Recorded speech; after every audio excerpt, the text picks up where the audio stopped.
A few days ago, Steel Wool Studios tweeted a teaser for Ruin, the first DLC for Five Nights at Freddy's Security Breach. This wasn't surprising, we all knew DLC was probably on its way. However, I did not expect it to be free. You are going to be able to talk better. Did you hate the idea that much?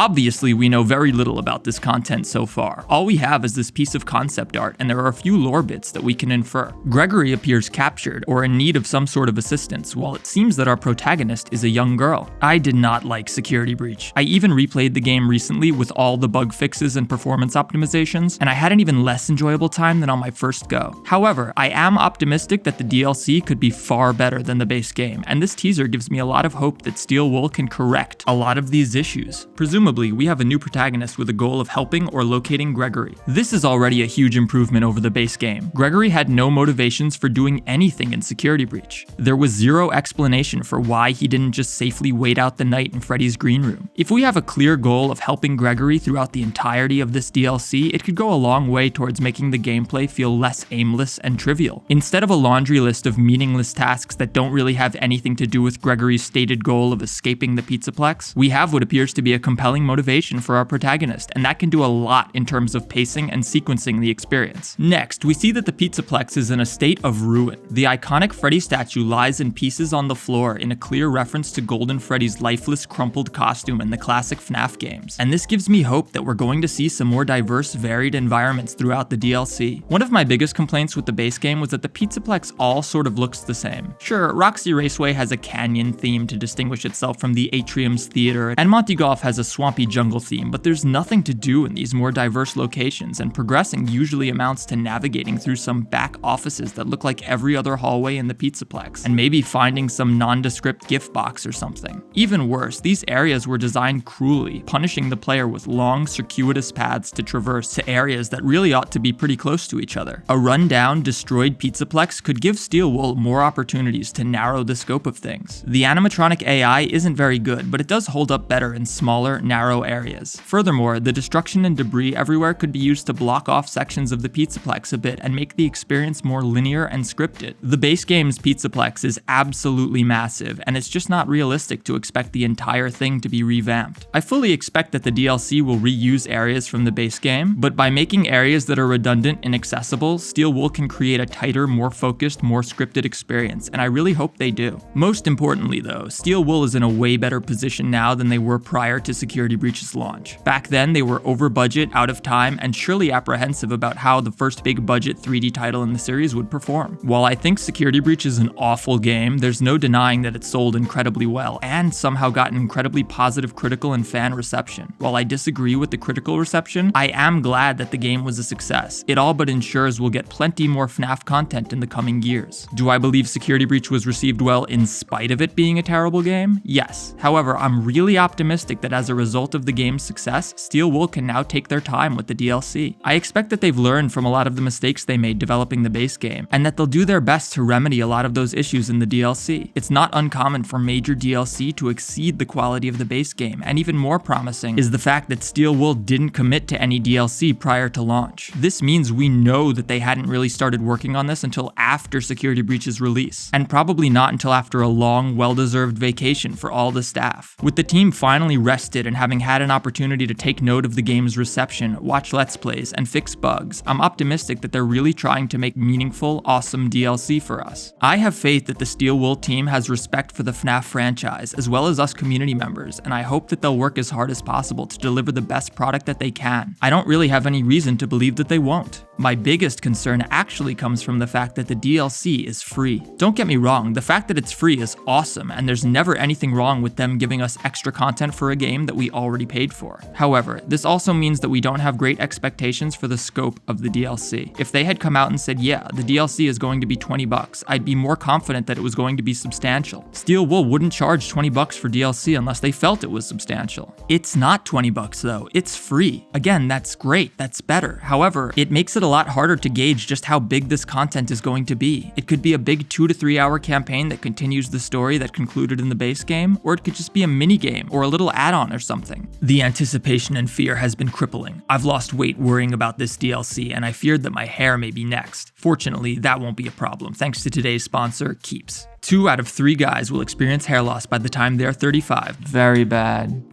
Very terrifying.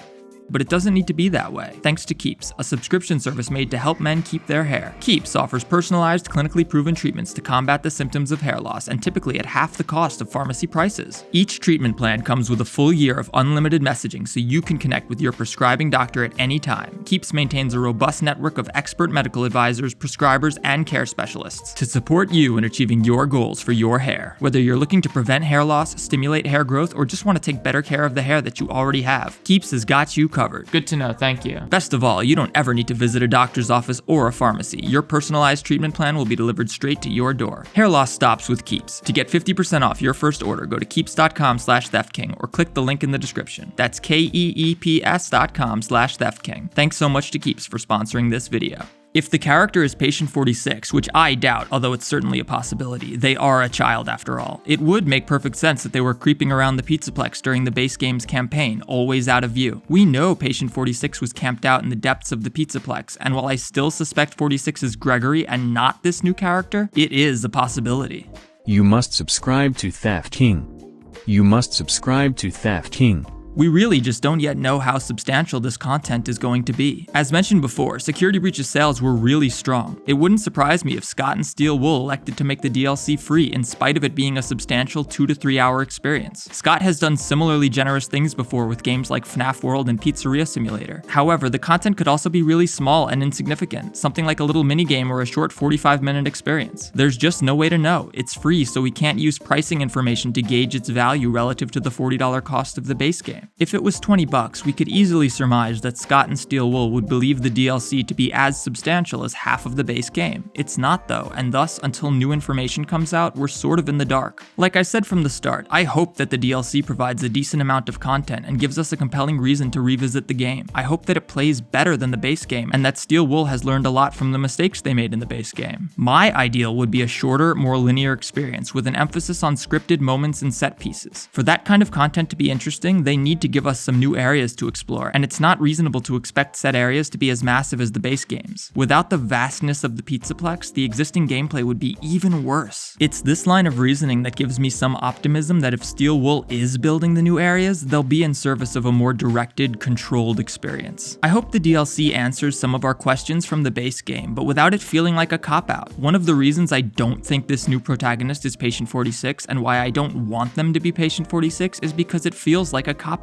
for such a crucial character to have been entirely absent from the base game. The fact that Steel Wool didn't confirm DLC until now, several months after the game's launch, suggests to me that they weren't sure if they would even be DLC at the time of launch, and that only after Security Breach's strong sales was Scott comfortable putting up the money for DLC production. With that in mind, I just don't believe that Scott and Steel Wool would have built the base game with Patient 46 set to be a character who might be revealed in DLC, if and only if the game is a big enough success that they produce one. It's not a good idea to plan like that, because had the game not sold well and had there not been any DLC announced, we'd be left with an unfinished, unsolvable, broken story. I just don't think that they would have done something like that. I hope they didn't, but I suppose it is possible. So yeah, I'm really excited and optimistic for the DLC, and again, I'm glad it's going to be free, of course. I'm just a little apprehensive about how optimistic I am for it, because right now, nobody is managing our expectations. Security Breach's success makes it conceivable that Steel Wool is getting ready to drop a big, substantial piece of DLC for free, and I know that's what all of us want. However, if it ends up being a small, sort of underwhelming minigame or whatever, I think a lot of us would be disappointed. It wouldn't be a ripoff. You can't be ripped off when it comes to free content that was never guaranteed in the first place. It also wouldn't be misleading on Scott and Steel Wool's part. All they've shown us is this teaser. Any expectations we have for what the DLC will actually look like is pure speculation. However, if it's something small and insignificant, it would be underwhelming and it would definitely be disappointing. I'm sure we'll get more information on the DLC in the coming weeks and months, and I'm sure that if it is a little less major than what some of us are hoping for, they'll let us know pretty quickly. Until then though, I'd advise that we all be cautiously optimistic. The Security Breach DLC could be really substantial, a compelling add-on to the base game that adds several hours of polished new gameplay.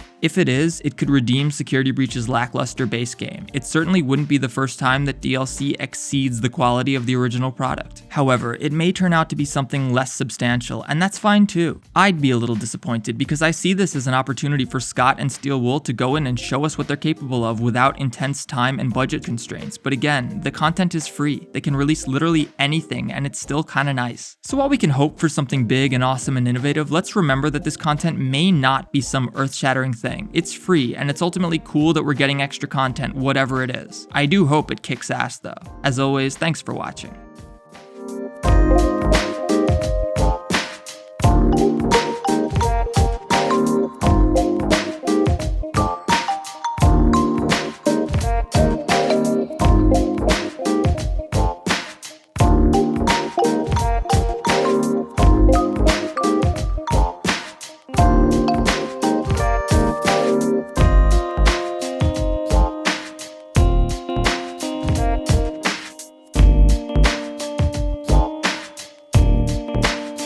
You must subscribe to Theft King.